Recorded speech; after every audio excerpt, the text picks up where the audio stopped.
علما بعد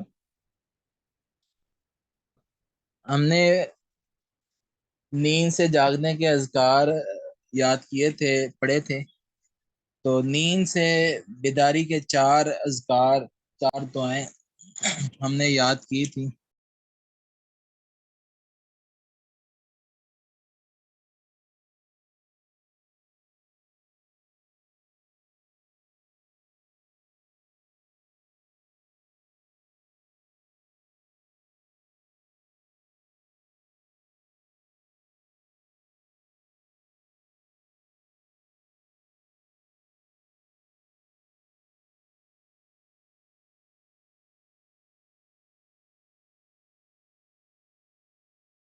احلل عقدۃ من لسانی یفقهوا قولی رب زدنی علما رب یسر ولا تعسر وتمم بالخیر اللهم انفعنا بما علمتنا وعلمنا ما ينفعنا وزدنا علما.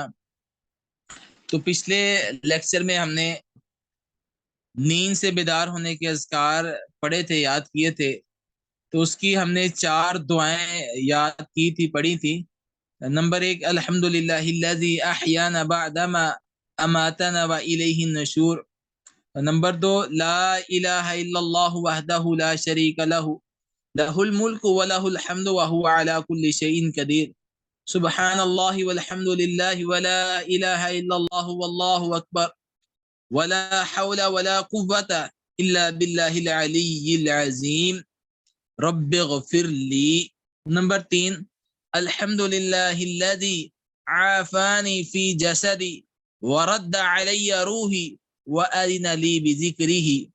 اور نمبر 4 سورہ آل عمران کی ہم نے چند آیات جو ہے وہ کی تھی.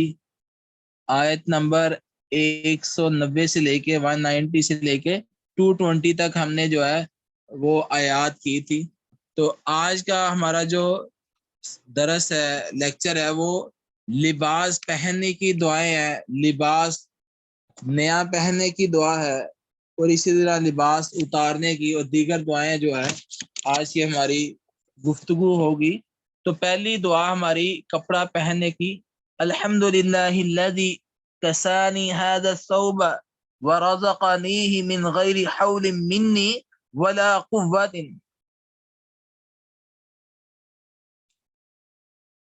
ابو داؤد اور ترمذی ابن ماجہ میں یہ حدیث موجود ہے.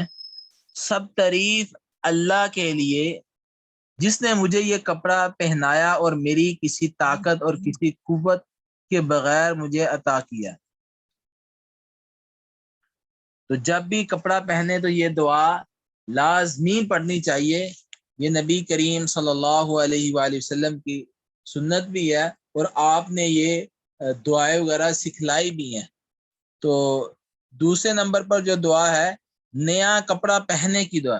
جب بھی نیا لباس، نیا کپڑا پہنے تو ہمیں یہ دعا پڑھنی چاہیے.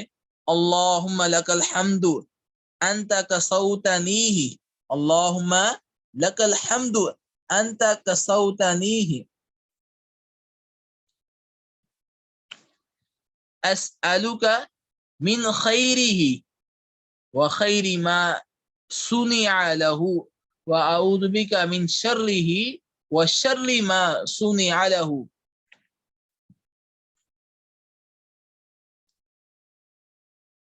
یہ بھی ابو داؤد اور ترمذی میں یہ حدیث موجود ہے. یہ دعا اے اللہ تیرے ہی لیے تعریف ہے، تو نے مجھے یہ پہنایا، میں تجھ سے اس کی بھلائی اور جس چیز کے لیے یہ بنایا گیا ہے اس کی بھلائی طلب کرتا ہوں، اور اس کی برائی اور جس چیز کے لیے یہ بنایا گیا ہے اس کی برائی سے تیری پناہ چاہتا ہوں. تو جب بھی آپ نیا لباس پہنے یہ دعا لازمی پڑھیں. اللہم لک الحمد انت کسوتنیہ اسألک من خیرہ وخیر ما صنع لہ واعوذ بک من شرہ وشر ما صنع لہ.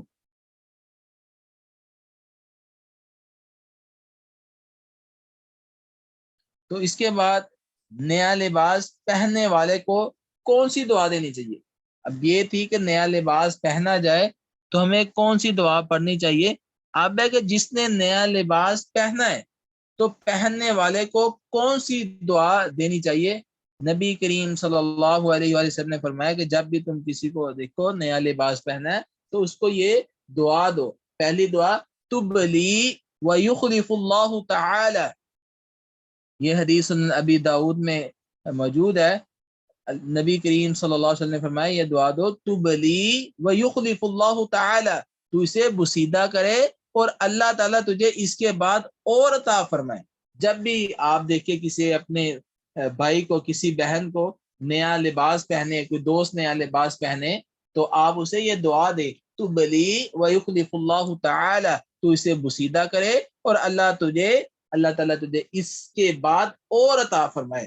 دوسری دعا البس جدیدا وعش حمیدا ومت شہیدا, تو نیا کپڑا زیب تن کر اور قابل ستائش زندگی گزار اور شہید بن کر فوت ہو.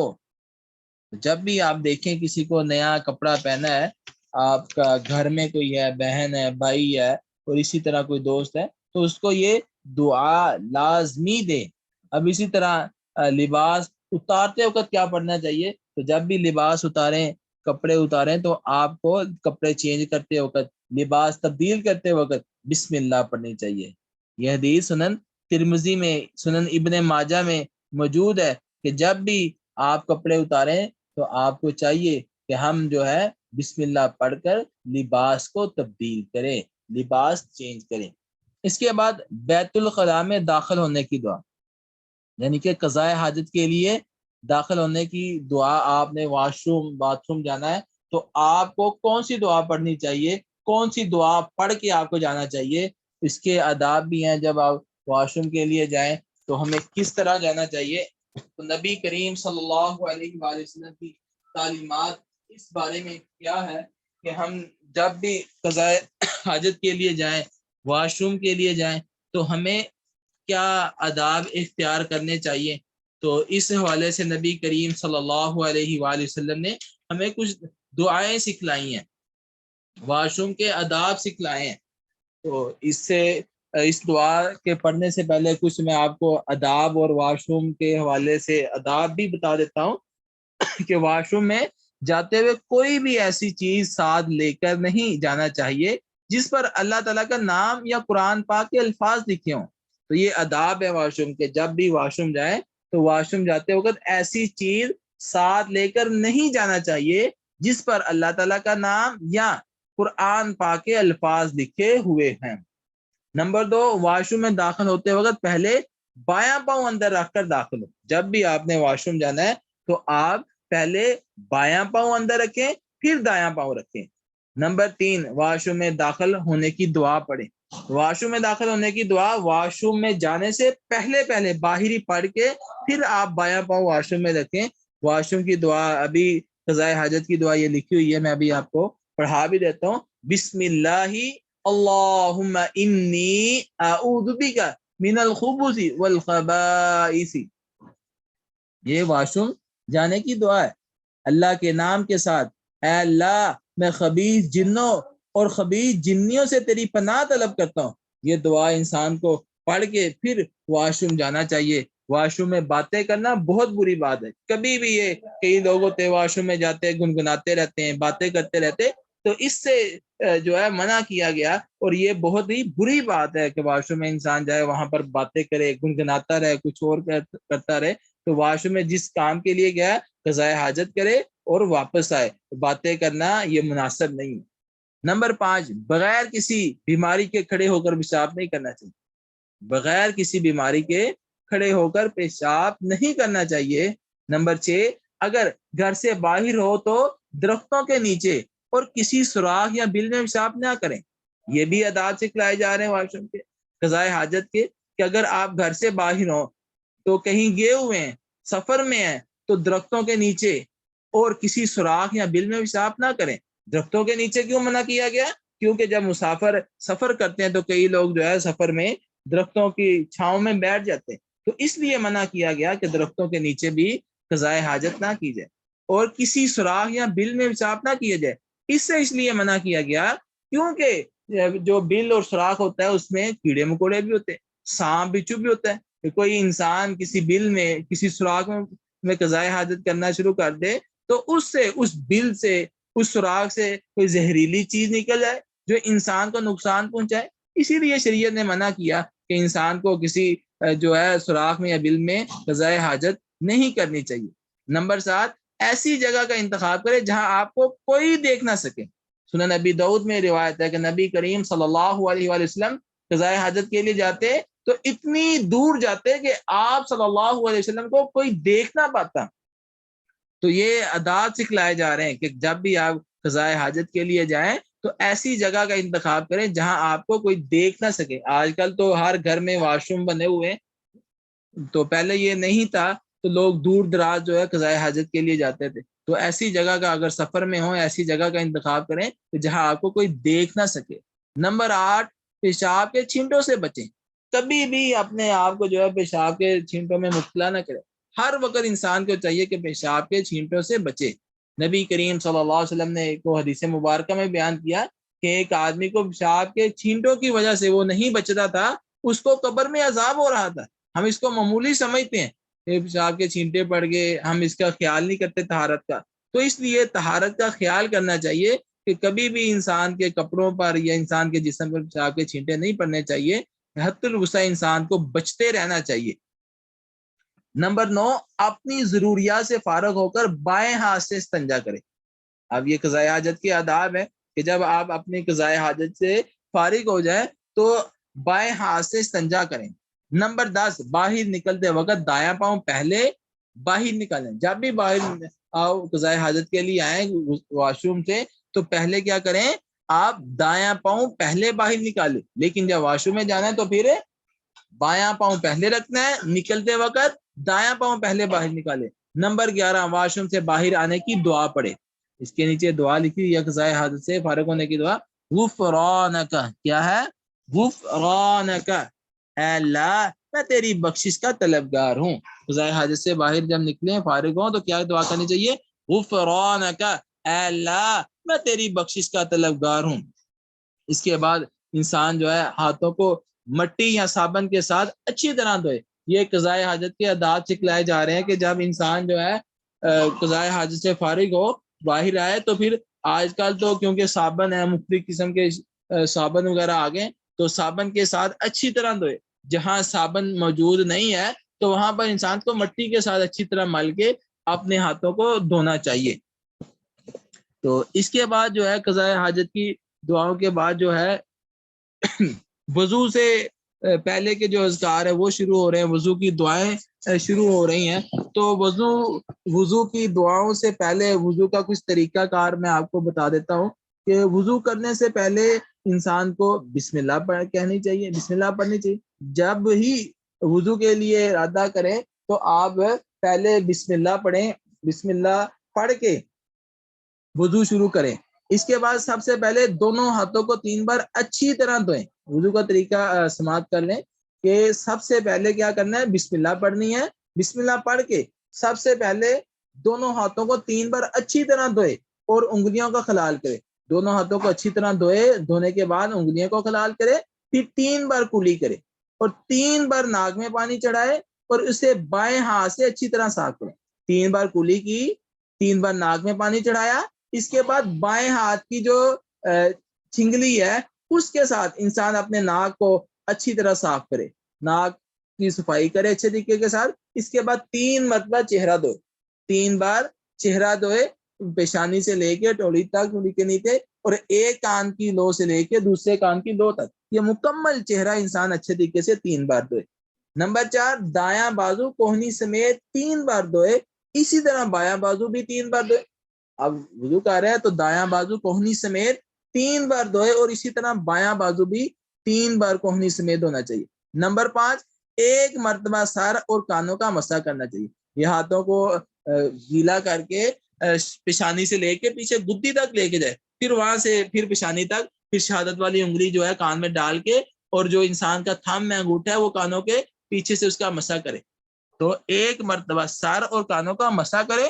پھر دایاں پاؤں ٹخنے سمیت 3 بار دھوئے اور انگلیوں کا خلال کرے. جس طرح ہم نے ہاتھ کی انگلیوں کا خلال کیا اسی طرح پھر ہم نے دایاں پاؤں ٹخنے سمیت 3 بار دھونا ہے اور انگلیوں کا خلال کرنا ہے.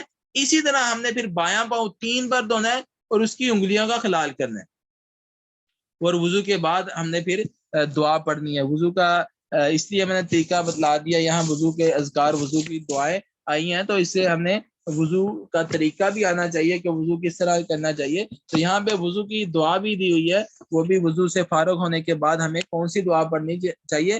تو یہ دعا ہے اشہد اللہ الہ الا اللہ وحدہ لا شریک لہ واشہد ان محمدا عبدہ ورسولہ۔ یہ والی دعا جب وضو کر کے فارغ ہو تو یہ والی دعا ہمیں پڑھنی چاہیے۔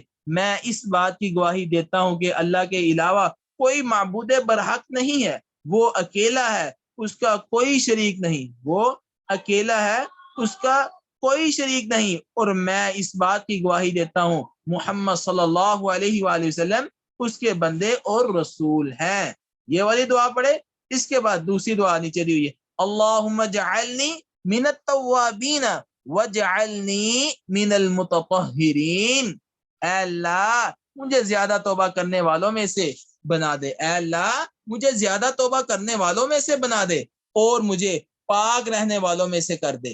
یہ دعا انسان کو پڑھنی چاہیے۔ ایک نمبر پہلی دعا، اشہد اللہ الہ الا اللہ وحدہ لا شریک لہ واشہد ان محمدا عبدہ ورسولہ۔ دوسری دعا، اللہم اجعلنی من التوابین وجعلنی من المتطہرین۔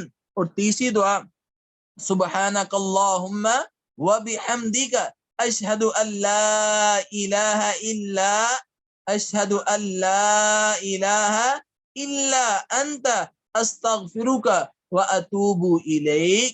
اے اللہ تو اپنی تعریف کے ساتھ پاک ہے، میں گواہی دیتا ہوں کہ تیرے سوا کوئی معبود برحق نہیں ہے، میں تجھ سے بخشش طلب کرتا ہوں اور تیری طرف ہی توبہ رجوع کرتا ہوں۔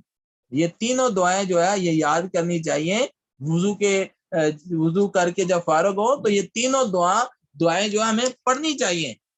تو ایک بار پھر میں ریپیٹ کر دیتا ہوں تاکہ اچھے طریقے سے آپ سمجھ لیں۔ وضو سے پہلے بسم اللہ پڑھنی ہے، وضو کا طریقہ جو میں نے سارا سمجھا دیا ہے۔ اس کے بعد وضو سے فارغ ہونے کے بعد یہ تینوں دعائیں پڑھنی ہے، اشہد اللہ الہ الا اللہ وحدہ لا شریک لہ واشہد ان محمدا عبدہ ورسولہ۔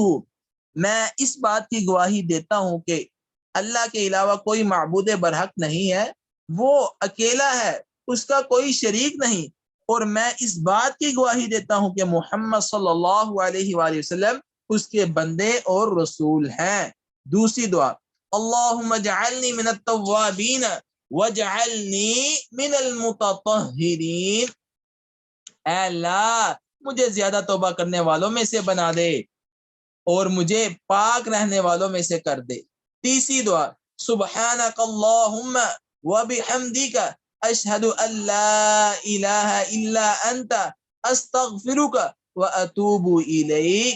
اے اللہ تو اپنی تعریف کے ساتھ پاک ہے، میں گواہی دیتا ہوں کہ تیرے سوا کوئی معبود برحق نہیں ہے، میں تجھ سے بخشش طلب کرتا ہوں اور تیری طرف ہی توبہ رجوع کرتا ہوں۔ یہ تینوں دعائیں وضو کرنے کے بعد ہمیں پڑھنی چاہیے۔ تینوں میں سے ایک بھی پڑھ لے یا تینوں پڑھ لے تو بہت زیادہ بہتر ہے۔